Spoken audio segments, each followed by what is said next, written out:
हमारे ब्याह में भले ही ना आप आई हो, पर उद्घाटन में अगर समय मिल जाए तो आप पहुंचे।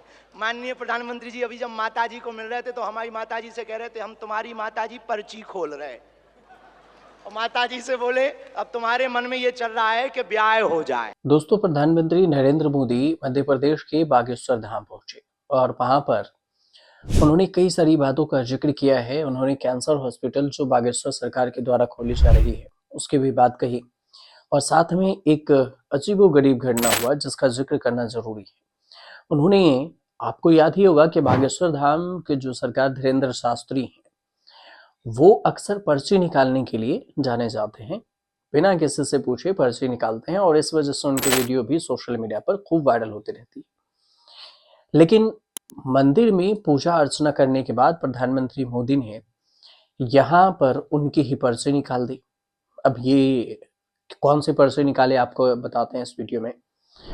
यहाँ पर पहले समझिए कि बालाजी सरकार कैंसर इंस्टीट्यूट का शिलान्यास उन्होंने किया, प्रधानमंत्री मोदी ने, और एक जनसभा को संबोधित किया। इस दौरान बागेश्वर धाम के जो पंडित धीरेन्द्र कृष्ण शास्त्री हैं उनसे उनकी मुलाकात हुई, और मुलाकात के बाद उन्होंने धीरेन्द्र कृष्ण शास्त्री की मां से मिलने की इच्छा जताई। उसके बाद उन दोनों की मुलाकात हुई। मुलाकात के दौरान ही प्रधानमंत्री मोदी ने उनकी मां से हंसी मजाक करते हुए मजाक मजाक में कहा कि आपके मन की बात की पर्ची मेरे पास है, आप बेटी की शादी करवाना चाहते हैं। इस बीच में काफी हंसी मजाक हो गए।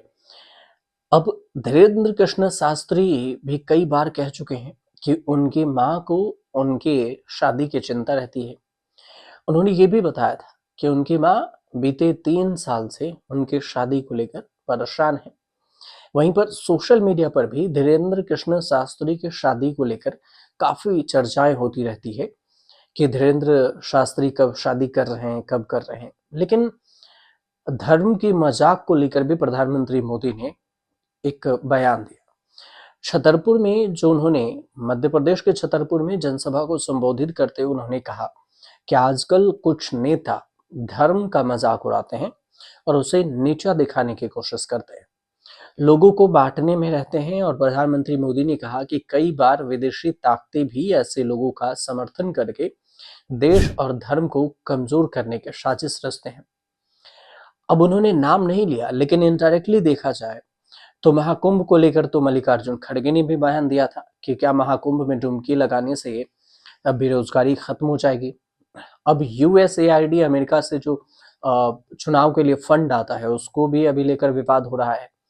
तो इन सब को लेकर इनडायरेक्टली कहीं प्रधानमंत्री मोदी का निशाना इस पर तो नहीं है। लेकिन पीएम मोदी आगे ये भी कहते हैं कि हिंदू आस्था से नफरत करने वाले लोग हमेशा किसी न किसी रूप में मौजूद रहते हैं।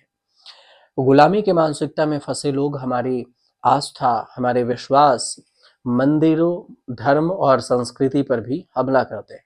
ये लोग हमारे त्योहार हो, परंपरा हो या रीति रिवाज हो, इसका अपमान करते हैं। जो धर्म और संस्कृति स्वभाव से ही प्रगतिशील हैं और उस पर हमला करने की हिम्मत रखते हैं। इनका मकसद समाज को बांटना और उनकी एकता को तोड़ना है। तो धर्म को लेकर प्रधानमंत्री मोदी ने बयान दे दिया। इसके बाद बागेश्वर धाम के पंडित धीरेन्द्र कृष्ण शास्त्री की तारीफ भी उन्होंने की।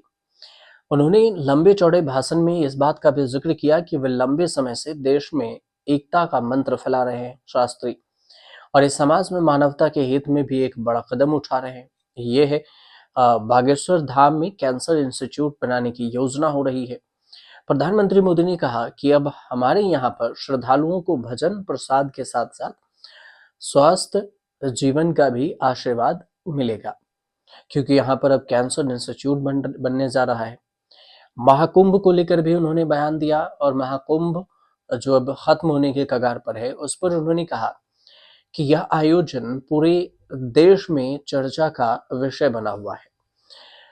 कहा कि अब यह अपने चरम पर है, यानी खत्म होने वाले हैं, और लाखों लोग यहाँ पर पहुंच चुके हैं। त्रिवेणी में डुबकी लगाकर आशीर्वाद भी ले रहे हैं, और इस भव्य आयोजन को देखकर हर कोई अभिभूत है। प्रधानमंत्री मोदी इस बात का भी जिक्र करते हैं कि यह महाकुंभ आने वाली पीढ़ियों के लिए एकता के प्रतीक के रूप में प्रेरणा देगा। तो इन सारी चीजों का जिक्र उन्होंने किया। लेकिन सबसे ज्यादा चर्चा धीरेन्द्र कृष्ण शास्त्री की भी हुई वहां पर। आपको ये भी बता दें कि मंच पर मध्य प्रदेश के सीएम, तमाम मंत्री, साथ में साधु संत राम भद्राचार्य भी वहां पर मौजूद थे। धीरेन्द्र कृष्ण शास्त्री तो थे ही वहां पर। तो कुल मिलाकर उन्होंने पूरे महाकुंभ से लेकर विपक्ष और बागेश्वर धाम सरकार को लेकर भी बयान दिया। आपको वीडियो अच्छी लगी तो हमारे चैनल को सब्सक्राइब कीजिए और